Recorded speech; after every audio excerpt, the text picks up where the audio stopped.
Бала шайтан нанын қалай ақтады. Таңғы асын ішпестен қолына 2 үзім нан алып кедей мұжық жер жыртуға шықты. Коқаға атын жегіп, заттарын бұта түбіне қойды. Күлшені да сол жерге қойып, бетін шапанының ұшымен жауып кетті. Біраз жер жыртқан соң атының шаршағанын көрді. Оны соқадан шешіп, біраз жайылсын деп отқа қойды да, өзі әлгі бұтаның түбіне келді. Шапанын ұшын көтеріп еді, наны жоқ екен. Әрі іздеп, бері іздеп таппады. Шапанын әрі сілкіді, бері сілкіді. Бірақ нан жоқ. Аң-таң болды. Бұл өзі бір қызық іс болды ау деп ойлады ішінен. Мұнда ешкім келген жоқ. Нан қайда кеткен? Мұжық жер жыртып жүргенде, оның нанын шайтанның баласы ұрлап алған еді. Ол бұта түбіне отырып, қазір мұжық қарғап сіленеді. Нанды алып кетті деп әйтеуір біреуді боқтайды. Менің айызым қанаты деп дәмеленіп күтіп отырды. Бірақ мұжық жомарт екен. Ол өзін қайрап. Жә, аштан өлмеспін.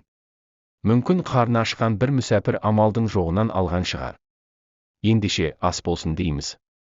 Басқа не дейміз? Тәбеті ашылсын. Құдай оған қуат берсін. Ал біз суға да тоямыз деп құдыққа қарай беттеді. Шелектегі суды қанғанша сімірді де дем алды. Сәлден соң қайта тұрып жер жыртуға кірісті. Бала шайтанның дегені орындалмай, қарапайым мұжыққа күнә істете алмағанына жыны қайнады. Ібліске барып болған жайды баяндады. Мен оның нанын алып қойдым, ол қарғап сілеудің орнына маған тәбеті ашылсын, ас болсын деп бата берді. Бұл қалай? Деді бала шайтан.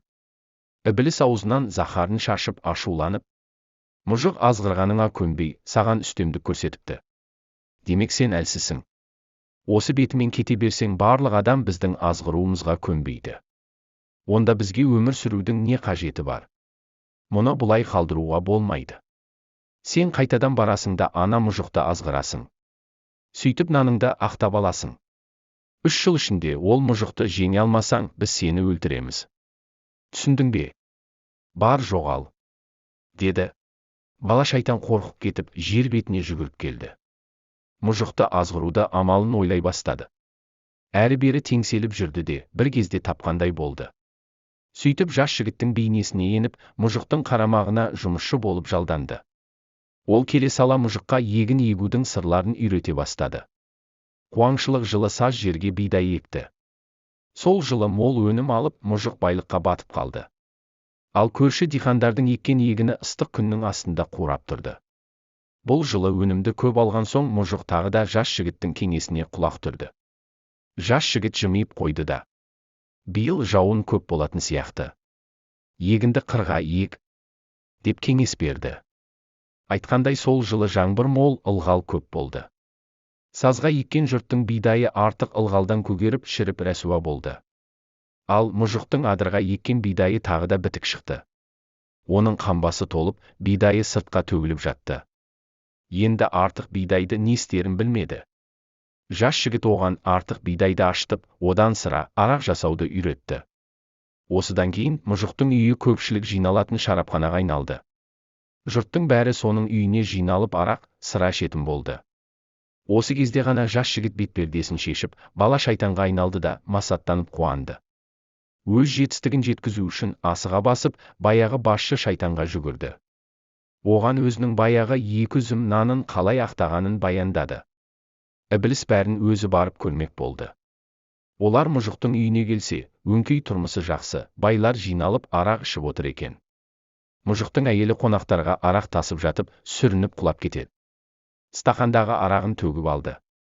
Мұны көрген күйеуі әйеліне: «Ей ақымақ, сен не жуынды тасып жүрме едің, көзіңе қарамайсың ба? Бар байлықты жерге төктің ғой» деп айқайлады.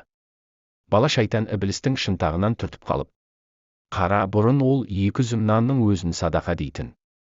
Қазір құлап түскен қатынның денсаулығын сұраудың орнына төгілген араққа қайғырып жатыр» деді. Бір кезде мұжықтың үйіне бір кедей келеді. Жан жағына қараса, жұрт арақ ішіп отыр екен. Кедей 1 үзім нан сұрады. Мұжық оған: «Мен сенің жарылқаушың емеспін. Жоғал», деді. Бала шайтан тағы да ібліске сыбырлап: «Бұрын бұл қарны қатты ашса да 2 үзім нанды біреуге беретін жомарт еді. Енді қара, байлықтың қалай бұзғанын. Бұл еш нәрсе емес, қазір онан да зорын көресің деді. Мұжық қонақтармен арақты ішіп біраз жерге барды. Бір-бірін өтірік мақтай бастады. Ібіліс риза болып, өтірік айтылса жаным кіреді. Осылай түлкіге ұқсап, жылмаңдап бір-бірін алдай берсе әрі қарай азғыру жеңіл емес пе? Деді. Бала шайтан тағы да жымиып, кішкене күте тұр. Қазір бұлар біз араласпай-ақ бірін-бірі түтіп жейді. Арақтан тағы да бір-екі сімірсін. Сосын олар қасқырға айналады деді.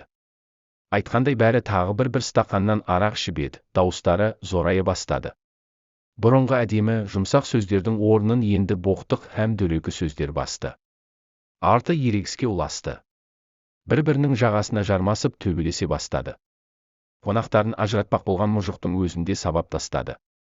Ібіліс одан сайын риза болып қолын шапалақтады да. Иә, бұлардың төбелескені жақсы. Құмарым бір қандау деп шықылықтай бастап еді, бала шайтан. Тоқтай тұр, бұл әлі ештеңе емес. Қазір олар татуласып тағы бір стақан ішсін. Сосын қызық басталды деді.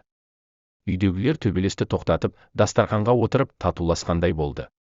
Сол татулық үшін деп үшінші стақанды төңкеріп еді, естерінен толық айырылды. Әбден босаңсып біреуі жылады, біреуі айқайлады. Бір-бірін тыңдайтын шамалары болмады.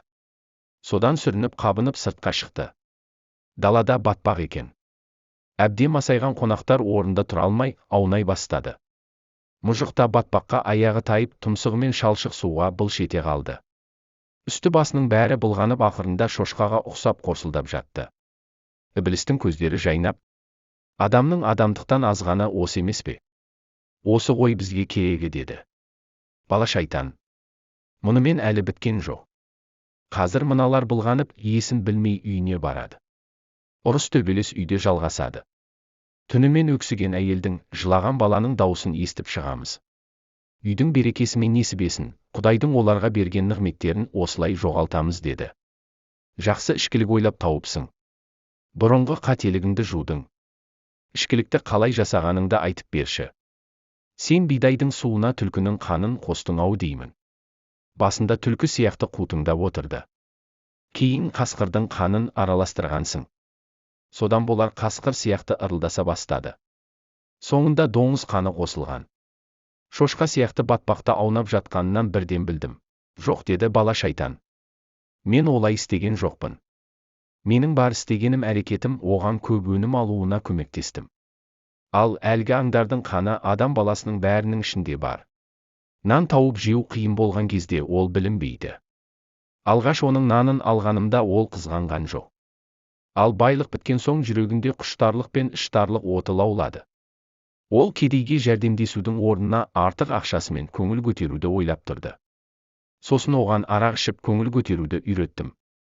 Сол кезде барып оның бойындағы түлкі, қасқыр, доңыздық мінездері бой көтереді.